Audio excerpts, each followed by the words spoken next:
ಅದೇ ಈಗ ನಾವು ಈ ಚಿತ್ರಕಲೆಯಲ್ಲಿ ನಮಗೆ ಮಾಡೋ ಹಣಕಾಸಿಂದೆಲ್ಲ ಪ್ರಾಬ್ಲಮ್ಮು, ಮತ್ತು ಜೀವನ ಮಾಡೋಕ್ಕಾಗಲ್ಲ ಅದರಿಂದ ಬರುವಂಥ ಹಣದಲ್ಲಿ. ಅದಕ್ಕೋಸ್ಕರ ನಮಗೆ ಮುಂದುವರ್ಸೋಕ್ಕಾಗಿಲ್ಲ.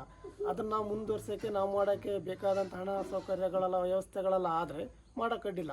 ಡೊಳ್ಳು ಹೊಡೆಯೋದಾಗಲಿ, ಡೊಳ್ಳು ಕಲಿಸ್ತೀವಿ, ಕೋಲಾಟದು ಕಲಿಸ್ತೀವಿ, ಈ ಹಸೆ ಚಿತ್ತರೋದು ಅಷ್ಟೇ, ಬರೀ ಅಂತಾರೆ ಯಾರಿಗಿದ್ರು ಕಲಿಸ್ತೀವಿ. ಬೇಕಾದ್ರೆ ಅದನ್ನು ಮುಂದುವರ್ಸಿ ಹೋಗೋ ಅಂತಾರೆ. ನಾವು ಕಲಿಸೋ ವ್ಯವಸ್ಥೆ ನಾವು ಮಾಡ್ತೀವಿ, ಅದಕ್ಕೆಲ್ಲ ಏನು ತೊಂದರೆ ಇಲ್ಲ. ಅಂದರೆ ಕಲಿಯಾರಿಲ್ಲ, ಕಲ್ದಕ್ಕೆ ಬಂದರೆ ಕಲಿಸೋ ಇಂಟ್ರೆಸ್ಟ್ ನಮಗಿದೆ, ಅದನ್ನ ಬೆಳೆಸಿ ಹೋಗ್ಲಿ ಅನ್ನೋದು ನಮ್ಮ ಖುಷಿ. ತುಂಬ ಇಷ್ಟ.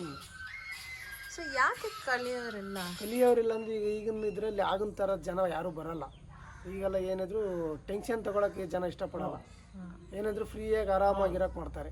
ಮತ್ತು ಈ ಹಸೆ ಚಿತ್ರ ಬರೆಯೋದಂದ್ರೆ ತುಂಬ ಕಷ್ಟದ ಕೆಲಸ ಅದು ಚಿತ್ರದಲ್ಲಿ. ಹಾಗಾಗಿ ಅದು ಕಣ್ಣಲ್ಲಿ ಕಣ್ಣಿಟ್ಟು ಬರಿಬೇಕು.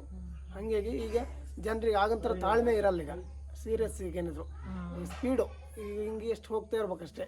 ಈಗೆಲ್ಲ ಅದೇ ಥರ ಮತ್ತೆ ಮೈ ಕೊಳೆ ಹತ್ತಂಗಿಲ್ಲ, ಅಂತ ಕೆಲಸ ಆಗಂಗಿಲ್ಲ. ರಿಸಿಕ್ ತಗೊಂಡು ಮಾಡೋದಂದ್ರೆ ಆಗಲ್ಲ.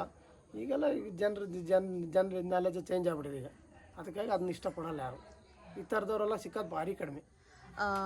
ಏನು ಮಾಡ್ರೆ ಅವ್ರಿಗೆ ಯಾವ ಇಂಟ್ರೆಸ್ಟ್ ವಾಪಸ್ ಚಿತ್ತಾರದಲ್ಲಿ ಬರ್ಬೋದು? ಅವ್ರಿಗೆ ಬರ್ಬೋದಂದ್ರೆ ಈಗ ಅದು ಏನಂದರೆ ಈಗ ರೆಗ್ಯುಲರಾಗಿ ಒಂದು ದಂಧೆ ಆಗಬೇಕು ಅವರಿಗೆ. ದಂಧೆ ಅದೇ ಕಂಟಿನ್ಯೂಸ್ ಅವ್ರಿಗೆ ಒಂದು ರೆಗ್ಯುಲರ್ ಆಗಿ ಒಂದು ದಂಧೆ ಆದರೆ ಯಾವುದಾದ್ರೂ ನನಗೇನು ಚಿತ್ರಾನ್ನ ಬರೆಯೋಣ ಅನ್ನೋ ಒಂದು ಇಂಟ್ರೆಸ್ಟಿಂದ ತಗೋಬೋದು. ಬಿಟ್ಟರೆ ಬೇರೆ ಏನು ತಗೊಳಕ್ಕಾಗಲ್ಲ. ಯಾಕಂದರೆ ಈಗಿನ ಜನ ಹಿಂಗೆ, ಯಾಕಂದರೆ ದುಡಿಮೆ ಮಾಡಬೇಕು, ಬದುಕಬೇಕು ಅನ್ನೋದೇ ಜಾಸ್ತಿ ಎಲ್ಲ ಇರೋದು. ಅದಕ್ಕೋಸ್ಕರ ದುಡಿಮೆ ಇಲ್ಲದೆ ಯಾವುದು ಜೀವನ ಮಾಡೋಕ್ಕಾಗಲ್ಲ. ಅದಕ್ಕೋಸ್ಕರ ಯಾರು ಕೆಲವೆಲ್ಲ ಇಂಟ್ರೆಸ್ಟ್ ಕೊಡೋಲ್ಲ.